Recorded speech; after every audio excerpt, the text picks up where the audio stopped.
Welcome to the FSF Popcast live show. Don't mind me. I'm just putting headphones away because I thought I had longer in that song to do that.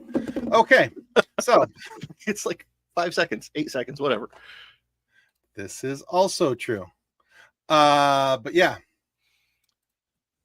So anyway, yeah, we're a little bit late, coming in hot today, trying to get started here. But we are so excited to welcome you to the FSF Popcast. This is our Live at 5. Ta-da! Here we are. Yeah. So, doctor's appointments, all that fun stuff, kind of doing the Tokyo Drift slide in, hot run in, getting, there's a computer, let's get this thing started. Anyway, yeah, they don't care about that. I'm just going to shut up now. But I care. And thank you, John. I'm glad that you care. Of course. But my doctor's appointments aren't why we're here to talk about what we're here to talk about today. Today, we're here to talk about the Acolyte and the season finale that aired last night. And by golly, by gosh, I'd like to point out Star Wars posted it as the season finale, not series finale, season finale. I got a little giddy. Yes. And that was before I watched the episode. And now I'm even more giddy. Yes. Before we get into this, obviously, as you guys know, as there has been every week when we reviewed this, there are going to be lots of spoilers. We're going to talk about things that happened in last night's episode. So if you haven't watched last night's episode and you care about spoilers, pause this, watch the episode, come back. Because this is honestly one of the biggest spoiler-filled episodes I think that we're going to talk about. Because there was some really cool stuff that happened in last night's episode. And I think that last night's episode was the first time in watching any Star Wars, except for maybe Obi-Wan, when Obi-Wan and Vader were fighting, where I was literally on the edge of my seat, watching with like bated anticipation as to what was going to happen and how it was going to happen. It's flipping fantastic. Yeah, it was a whole lot, and it was a whole lot of good and a whole lot of awesome. And so I jokingly put out onto social media that if you didn't like this episode, that you may in fact not be a Star Wars fan. And some people took that the wrong way. I was not gatekeeping. Yeah. I was not gatekeeping. I was not saying you're not a Star Wars fan. I was so enraptured by that episode. I was just trying to joke around. Apparently my sarcasm font was broken. And it's in the shop. Did you remember to put the /S at the end of your post? No, I didn't. I needed to. See, that's why. Yeah. That's why. Because even if you use the sarcasm font, other people, it doesn't show up correctly. Well, you got to remember to do that. /S. That's right. Okay. A lot of people know it's sarcasm. Yes, the Green Lady is totally sus. There's a lot to go. We have so much to talk about, including her. Especially her. Well, especially her. People on the internet taking something the wrong way. Is this your first day here? Yeah, I know, right? Welcome to the show, pal. Kathleen, not Vernestra. Yeah, exactly. As usual, my wife was right. Boy, you put that out on the internet. You're never going to hear that one. I did, because everybody needs to know how brilliant my wife is. So what'd you screw up today, John? Because you are kissing up pretty strong. Nothing. I just like to point out that I'm one of her biggest decisions in life, and obviously she made the right choice. Anyway, let's get into this. So we start off back on the island, wherever this island is, with Osha. He wants something. We don't want to talk about that. So I saw this guitar. Anyway. Okay, Jason Newsted's going to be selling guitars on Reverb, and I'm a little geeked, and I just have to get back to work. And yeah, good stuff. John Wass is also sus. Yes, he is. Usually. But anyway, so we see Osha and Chimere talking, and her eyes go black, and they're talking about everything because she has this helmet right here. Yeah. On her head. His eyes go black. There's like a flashback to Brendok, and he has to try and get that helmet off her head. But she has a force vision of May with a lightsaber and attempting to kill Saul. Yeah. And I put these two slides in. They're flippy floppy here. But then they're outside talking, and she says that the only way you get to go find May is if I get to go with you. So she's willing to lead him to May. Mm-hmm. But she thinks that she can save May before he can get to her. And so, yeah, they take off. Right. But they're not alone. No. Are they, Tim? No, they're not. Because this guy's watching. Yep. Who is it, John? Who is that figure? It is believed to be Darth Plagueis. Oh, it's Darth Plagueis. Until now was only mentioned in Revenge of the Sith. Yes, there's a whole book. It's a wonderful book, but it's legends, so it doesn't count. So his age doesn't count. What about his looks? Do his looks count? Does he look the same? Should he look the same? Because there's been complaint about that. Close enough. But we don't know what he's doing there. If he's been watching the whole time and Chimere knows he's there, if he's spying on Chimere, we don't know. There's speculation. There's anticipation for, as was already mentioned, it was a season finale, not a series finale, and that means that we have questions that can be answered in season 2. Not like in Lost, where they never answered a thing. Right. So this is one of those things where one of the questions we didn't get answered. This is one of the questions that has been created. Yes. Who exactly is this? It's believed to be Plagueis. Yep. And I agree with you. I think 100% it is Plagueis. But we have no definitive information as to who it is, what he is, where, why he's there. But all signs point to it being Plagueis because of the timeline and the, creating life from the forest, yada, yada, yada. Yep. It would make sense that it would be Plagueis, not Tenebris, or any of the other Darths along that line. So, yeah, Plagueis. Yeah. Right. To me, go ahead. Sorry. Ties directly into Revenge of the Sith. It's a wonderful little continuity thing there. We're going from point A to point B because these people have actually, done their homework on how to tell this story. They, it's not going to be perfect. We're not going to like every detail, but they know where they're going with this. I agree. Okay. So we go from that to a scene of May and Saul on his ship, and he starts confessing what happened on Brendok, and May gets away, gets in a ship, and throws on this rebellion helmet. Yeah. Which I thought was a little odd. Well, I mean, she needed to wear a helmet in a ship where nobody else has worn a helmet to fly any ship. Maybe she's more comfortable that way. Perhaps. Yeah. But then I thought it was also odd that there was, I think it's weird that people wear hats on the internet. Well, you have, your own. But she takes off through the rings around a planet. Yep. And you can kind of see the outline of the frost, the ice from the rings. Where here we have Saul targeting May. Yes. So there's been some discussion of this online of what if he's trying to rescue her, why is he trying to shoot at her? I don't think he was trying to shoot at her. I think that's a tractor beam lock. I don't think his ship has a tractor beam lock. I thought he was trying to shoot her.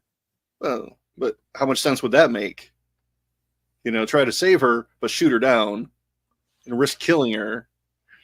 Well, this is one of the so there's been some complaints online, as there is with anything Star Wars related as of the last 12 to 14 years.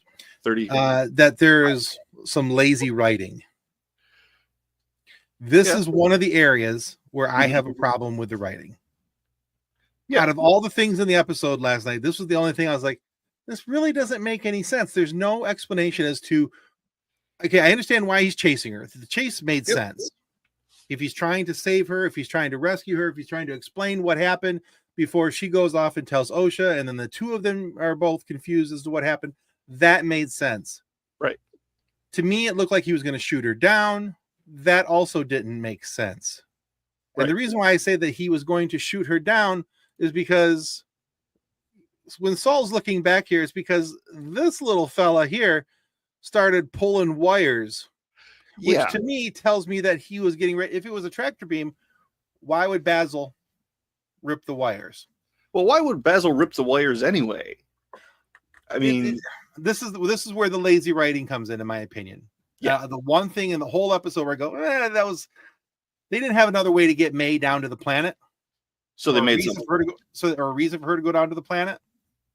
So, so they pulled the wires here so he couldn't shoot her down, but he bumped into her and that caused her to spiral out and have to crash. And so I was like, oh, look, now they're both on the planet. That was out of all the things that you could complain about, this isn't high on the list. But I'm just explaining for people who did watch and maybe felt the same way that I did, that it was a little confusing as to why the chase made sense, but why is he going to shoot her? Why is Basil pulling wires? And why did they both end up on Brendock if that's not where they were intending to go? Right. So, yeah. I mean, before this, I swear, there were people online complaining that May said to Saul, "I'll see you in hell." Like, well, there's no hell in Star Wars. Like, did you watch Empire Strikes Back? Han Solo told people that he would see them in hell. Yes. My friend's out in it. Well, I'll see you in hell. Exactly. But yeah, this is one thing where it's like, okay, that doesn't make a whole lot of sense, but I'm willing to let the aiming thing go because it could have been a tractor beam. I can kind of excuse that. But Basil pulling the wires made no sense. Yeah. And then how the ship sped up after the power had been pulled, I don't get either. But anyway, it's Star Wars. It's supposed to be fun. Details aren't the be all and end all. I was going to say, that was the next thing I was going to say, is that we do have to keep in mind that it's Star Wars, and George Lucas started a very fine tradition of details not making sense or not exactly being necessary. So there's space wizards with laser swords. Yeah, we can let details slide a little bit in the name of fun. It's the rule of cool at the speed of plot. Exactly. So yeah, we don't have to have everything make sense, but I just wanted to touch on that just for a hot minute because, well, made sense that we should talk about it. And Kathleen, yes, there are no guardrails in space. Except on Brendock because they had OSHA. That's twice I've been able to catch you with that joke now. Yes, I'm on a roll. You know what the sad part is, honestly? Is I forgot about it. I forgot about the joke. Well, because every time I type in OSHA's name while I'm arguing with people on the internet, because that's what I do in the mornings right now, it capitalizes it. It capitalizes it to OSHA because, every Wednesday morning, I'm like, oh, yeah, I got to make the OSHA joke. So, yeah, this morning while I was pulling images for this, I typed in OSHA wears helmet. And all I got were pictures of dudes in hard hats on job sites. Wait, was one of them my brother-in-law? Probably not. Yeah, I doubt it. But exactly. But yeah, so anyway, so we go from that to now May and Saul are on the planet. Yep. We have OSHA and Chimere circling the planet. They're getting ready to land. And Saul's running through the planet yelling for May, trying to find her. She has crawled up from the pit, which I'm assuming is how she, it kind of gets explained later that that's how she survived the first time. Right. And yeah, it leads to, this, which is one of the coolest fight scenes, I think, in all of Star Wars history. And frankly, I was worried that last night in watching it, that I was, watching it with a little bit of rose-colored glasses and just excited about it because it was Star Wars and it was and it's a laser sword fight and all these things. I watched it again twice today. Each time I was like, oh man, that's so cool. Oh man, look at that. Yeah. It's man. Yeah. Especially when Chimere does the whole pepper shaker twist and detaches the little blade off the bottom. Yeah. And then he throws both of them. Yeah. And when they're coming back, Saul does that like Force Unleashed baseball bat swing. Yeah. Where he pushes the sabers and Chimere away. Right. Like there's some cool stuff in these fights. Yeah. And two, I think I got an image of it. Yeah. Right here, a little bit of Crouching Tiger, Hidden Dragon. Mm-hmm. The way that they they came to the earth, and the way that Saul kind of landed and then backslid with the force. Yeah. That was really very cool. The whole fight was amazing. Absolutely. I think it's Christopher Cohen who's been working on all these fights. He also directed the hallway scene at the end of Road One. Yeah, that shows. That tracks. Did some of the fight scenes in Wonder Woman and a bunch of other movies. He does fabulous work. It's not the same as, Nick Gillard's work, but it's okay to have different styles. Oh, absolutely. You know, just wonderful stuff here. Absolutely loved it. I could go back and watch it on slow motion or sped up, or mostly slow motion, just because it's so beautiful. And then they had the tunnel above ground, the little walkway above ground, and there's just when Chimera lights up that red lightsaber in that hallway and thanks him for finding him. We make a good team. Whoa! I was like, oh, even to, like I said, it's the second day coming back and watching it today. I was as equally as excited about that fight scene as I was watching it last night. Oh yeah, nothing dissipated, nothing went away. There wasn't anything less where I was like, oh well, it's just a fight scene. I look at that fight scene like I do still with the Vader and Obi-Wan fight scene from the Obi-Wan Kenobi show. Also Christopher Cohen's work. Yeah, that whole scene is just this episode was peak Star Wars in my opinion because of the way that the story was written, minus the one Basil pulling the wires thing. But hey, it's you got to get your your less points out there. I mean, this episode was a 9 or a 9.5 out of 10 in my opinion. Yeah. And we take half a point away to a point away for a little lack of smarts, I guess, for that. But yeah, Chimere's fighting style, like they get in a saber lock, but he is actually pulling Saul's blade in towards his head. Yeah, so he can shut it off. Yeah, like I was so hoping for it. I was kind of hoping that as he was pulling, he was just going to headbutt it again. He was trying to. I know, but he got it close enough. I thought he was going to, and I was waiting for that. Yeah, because that headbutt that we got in episode 5. Yeah. Yeah. Giggles. Lots of giggles over Chimere's fighting style and what he does and how he does. The aggression that he fights with is and he is trained to fight Jedi. Yeah. Jedi are not trained to fight other Jedi. No. So that's why he has this huge advantage in every fight he gets into. Because this is what he's specialized. They're not. I also have to say I appreciate the dedication that Manny Jacinto put into the work as Chimera, because if you've watched any of his preparation and training videos, he's in it to win it. He's going all out. Yeah. In what he's done. And there's a couple characters in this show that I'm like, whatever. But for the most part, I think that the character casting has been on point. Saul has been a fantastic character. Yep. Played beautifully by the actor. Chimera is amazing. Even though I think she's incredibly sus, the actress who's playing Vernestra is doing that role really, really well, because she's making you not want to trust her and making you feel the feels. And I think that I wasn't sold on May and Osha to begin with. I've had some problems with their conviction as to who they were and what they were and why they had, what their driving motivation was and all those things. But that's also in my opinion, looking a little too deep into who and what they are. And then I just kind of went with, they're space wizards. And I mean, they're still not my favorite characters, but I do appreciate them more now than I did back at the beginning of the show. And and I think it's important that we switch the conversation to May and Osha because of what's coming next. May comes into the fight. She kind of interrupts things, takes the lightsaber away, gets the lightsaber away from Saul. Yeah. To make him admit what he did.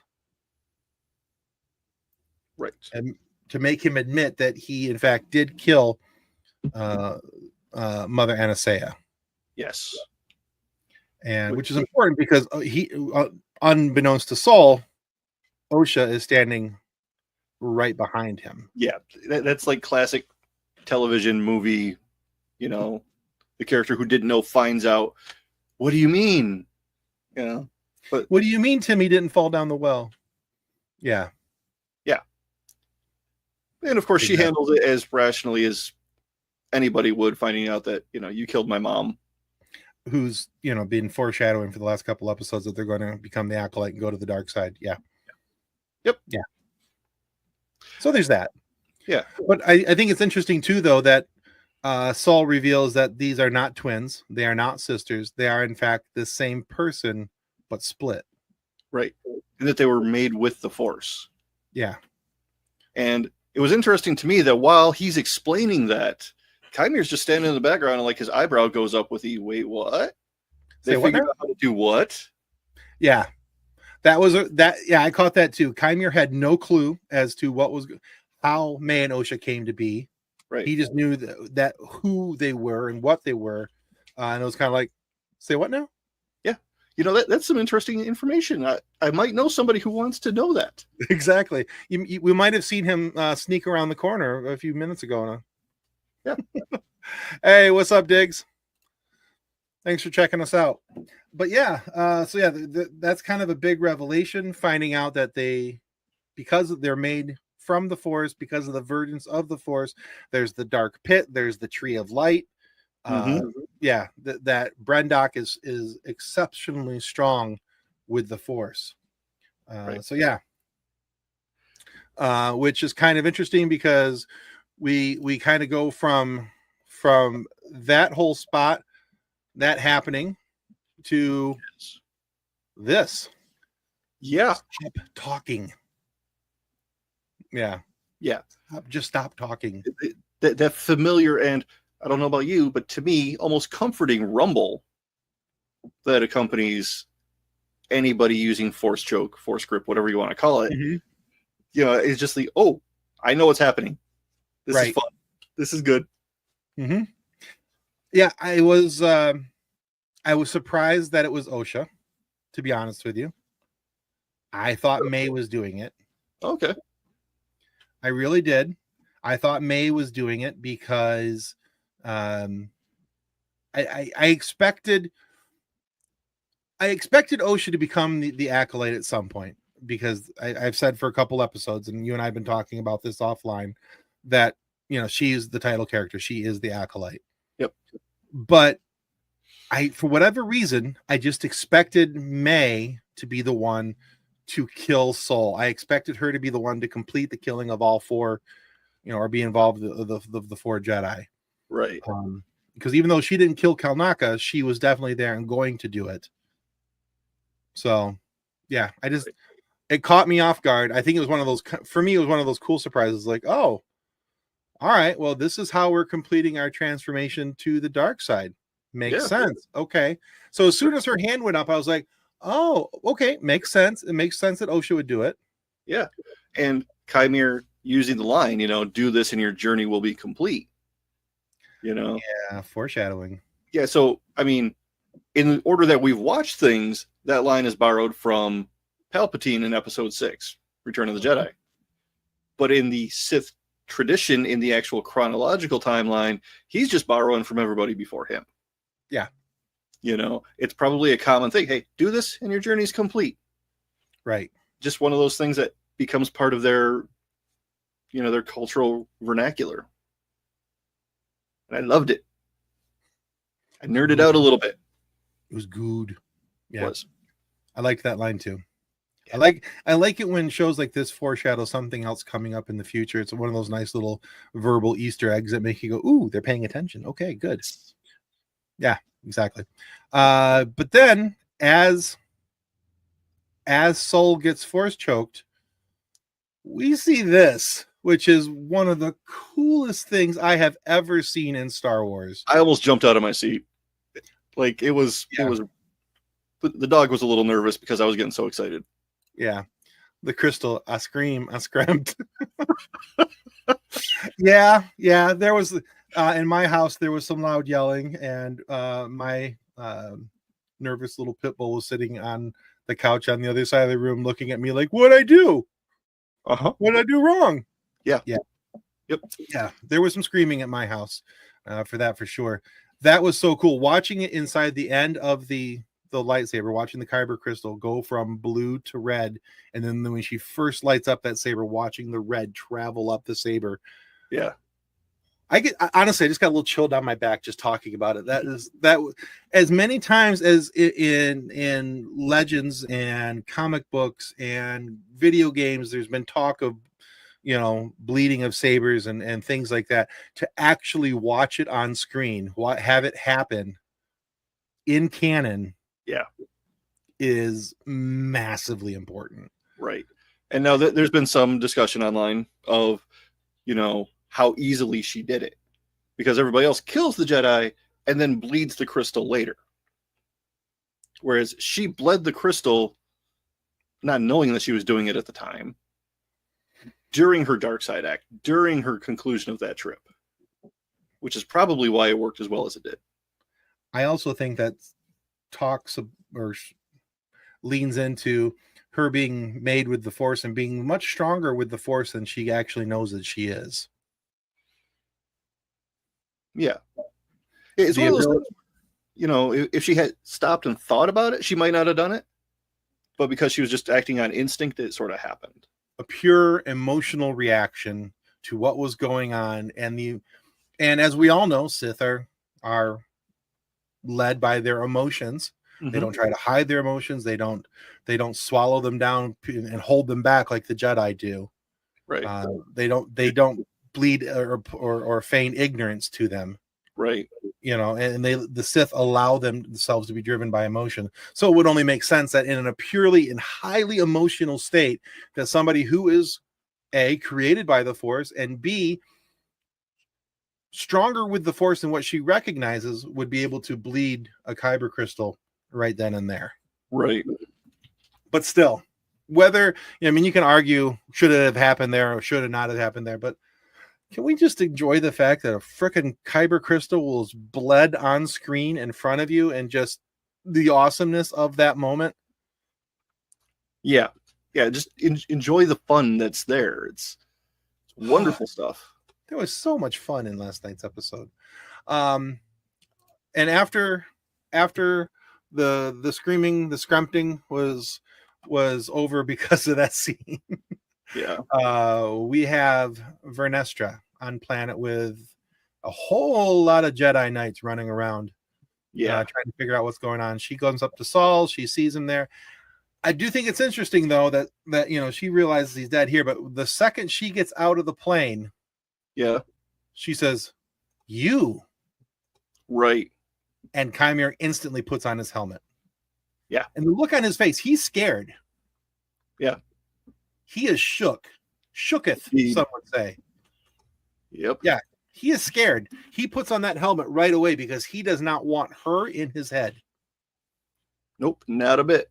So, which also explains she's got the Force Whip lightsaber, or the light, the light whip, and he's got marks on his back. So, kind of confirms where those marks came from. Yeah. That we were all kind of like, a couple episodes ago, going, hey, I wonder how he got those. Wait a minute, her whip does the wavy gravy thing. He's got wavy gravy marks on his back. Yeah. I bet you that's where it comes from. And everybody's like, yeah, maybe. No, that's it. Chimera is afraid of her. Oh, yeah. So. Because he was a Jedi a long time ago. Mm-hmm. So he knows who he's dealing with. Yeah. So, yeah, it's kind of interesting. I like the fact that that's where we're at with the storytelling, is that we're getting some of these little things, they're kind of tossing those in at the end so we can kind of connect some of the dots before we go into a season 2.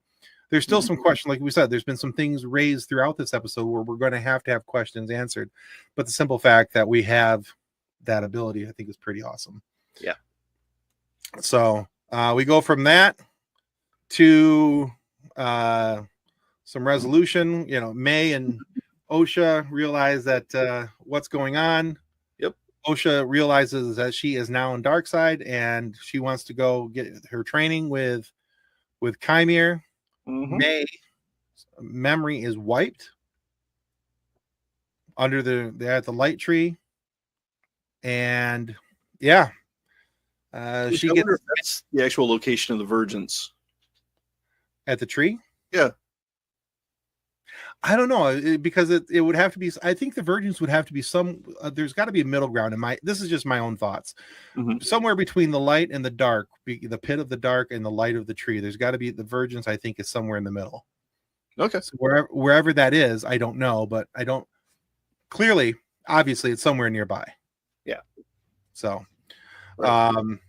but yeah. But May gets taken back to the Jedi Temple, where Vernestra meets up with. Well, okay, there's a slide missing. Anyway, I had a slide of the very unhappy senator in there. Okay, but it's gone. All right. But anyway, she has to go back and report to the Senate as to what's going on, and instead of telling them what's happened and that her former Padawan has turned to evil and is doing all kinds of horrible things.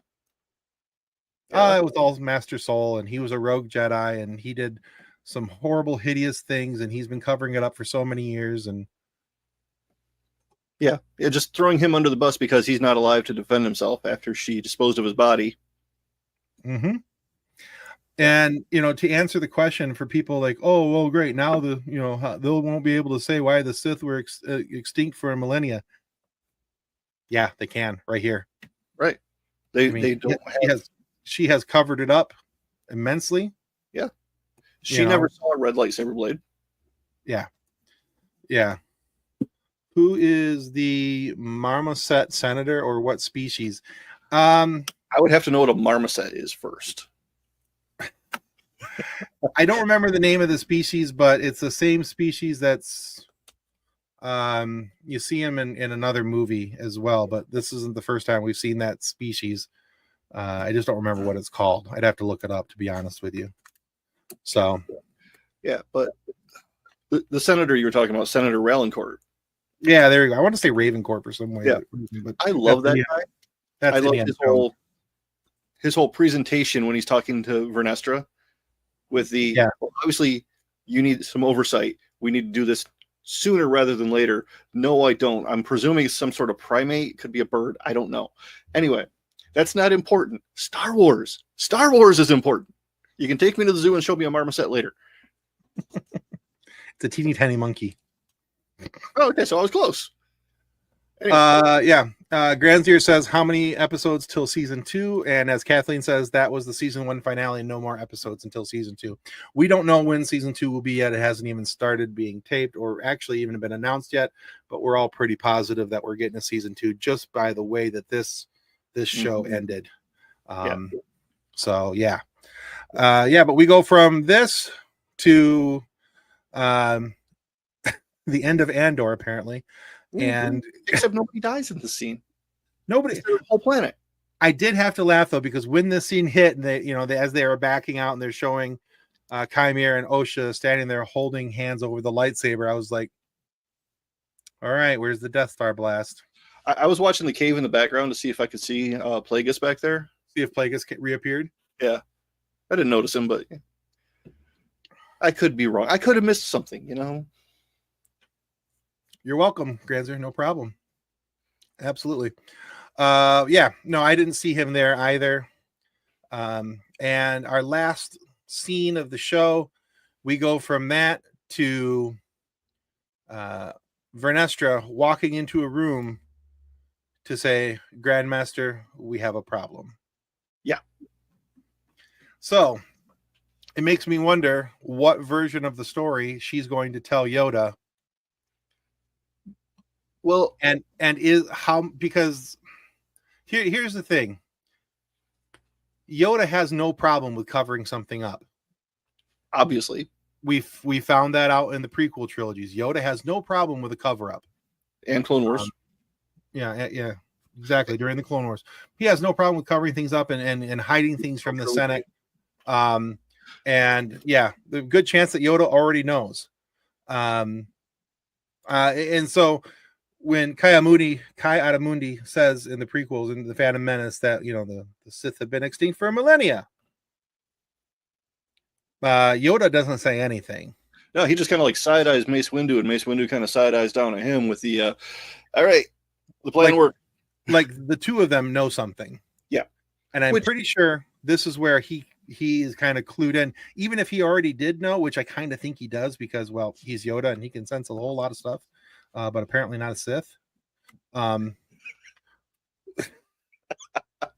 no, he does. Cares he does not. Yeah. Knows he does. Cares he does not. Mm-hmm. Right. Anyway, yeah. I'm thinking that's what's going to happen. Yeah. Zero craps give I. Mm-hmm. Anyway. Yeah. So this is kind of where we leave off. And there's one more slide here. And the reason why John and I both want to put this slide in the show, because out of everything that's happened and all the questions that did get answered and the new ones that we're going to have to wait to get answered, the one for John and I that did not get answered, and we're both kind of curious, what happened with Mother Coral? We see her. We never see about, and in Star Wars, no body, no death. Right. We didn't actually see Maul hit the ground. Right. We saw Jango Fett hit the ground. Guess which one showed up later? Exactly. Come on, don't ruin that show with that. However, yes, you should be able to read. I'm not trying to ruin the show. I'm just pointing out a fact. He sat across the table with 6 other Jedi, and none of them could tell that Palpatine was a Sith. I'm just saying. I'm not trying to ruin anything. Yeah. But yeah. Yeah. But yeah, I'm curious to know what happened with Mother Coral, and is she involved in any other way? Grand's here got a laugh out of that. Good, sweet. We'll take it. I'll take it. Yeah, absolutely. Yeah, so I'm very curious as to what happens with her and where she went. Did she continue living on? And if not, how did she die? All that kind of stuff. It's a simple thing, but considering, that we've gotten a lot of the answers on other things, I'm just kind of curious about that one. So. Yeah. It might be one of those things that we'll get it in a novel or a comic book that most people won't see. It'll get referred to in a show later, and it'll be really cool. Right. Now, is it crucial or critical that gets answered? Absolutely not. It's just one of those inquiring minds want to know things. Yeah. And I have an inquiring mind, especially when it comes to things about Star Wars. I'd like to know more. And, it's definitely one of those things that I think we get one of the things we say here a lot. We'll get more answers, John, with what? We'll get more Star Wars. More Star Wars than we answer the questions. That's right. Exactly. So then we get more questions. Then we get more Star Wars to answer those questions, which means more Star Wars. More Star Wars. It's a good thing. But yeah, so I'm anxious now to go back and watch, to kind of like binge watch this. Mm-hmm. Although this does put a kink in my rewatch. Because now I have to watch this before Phantom Menace, and so it adds something to my watch list. And before that, you have to watch Young Jedi because that's 100 years before this. Right. So you got to watch Young Jedi, then you have to watch this, then you have to watch the movie Fanboys. Yes, because that leads up to the Phantom Menace. I love that inclusion. It's canon, and you can't convince me otherwise. That's right. But yeah, this is I'm looking forward to being able to sit down and watch this and just honestly kind of like just shotgun through it and watch the whole thing. Yeah. And perhaps we can talk one of our favorite fan editors into cutting this down into a movie. Because I think there's some filler in a couple episodes that could be cut out and just, make a movie out of it. Maybe. Just saying. Maybe. Not saying, but I'm just saying. Never know. Yeah, could happen. You never know. But yeah, I think that's all I got for this. If you didn't like Acolyte, that's fine. That's your decision, and nobody's trying to force you into anything else. We're not going to gatekeep you. We want you to like what you like and dislike what you dislike. That's the way that fandom should be. However, for myself, this was peak Star Wars, and this was some of the best Star Wars I have watched in quite a while. And I love the fact how they involved different parts of different stories and tied it into future projects so that it had a very streamlined feel to the show, and it was threaded in to the rest of Star Wars. See, I used thread.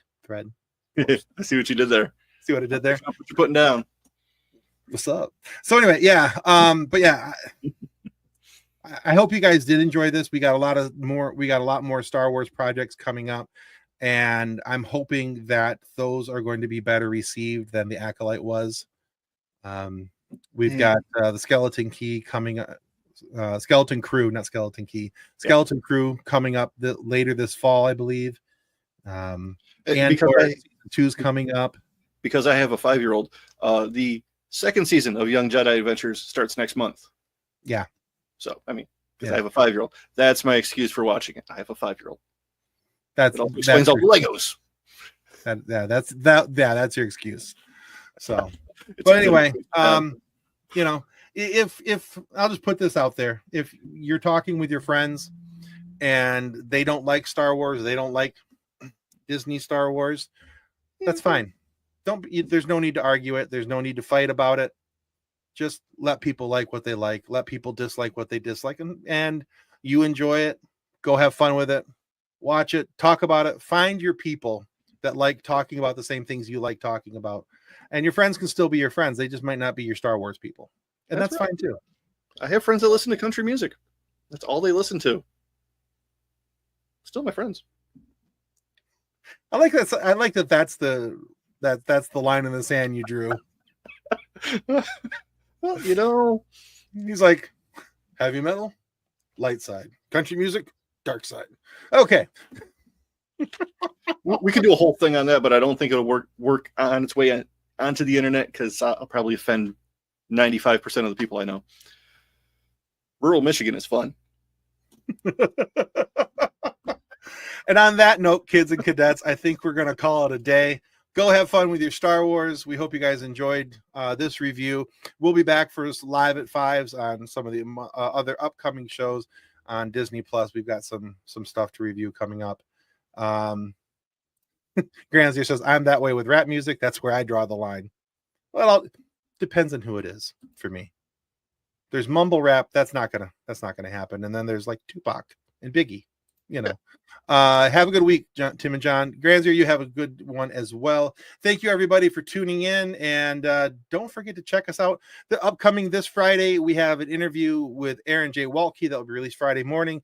Aaron is the executive producer and writer for Star Trek Prodigy. A really cool interview with him, and had just a ton of fun talking with him. So check that out Friday morning. It's also available on our Patreon right now, where you can get access to that for a whole George Washington. So anyway, yeah. Okay. Goodbye. Copyright 2024 FSF Podcast. Reference any specific product or entity mentioned on this podcast does not constitute an endorsement or recommendation by FSF Podcast. The views expressed by guests are their own, and their appearance on the program does not imply an endorsement of them or any entity they represent. If you have any questions about this disclaimer, please contact us via email at info@fsfpodcast.com.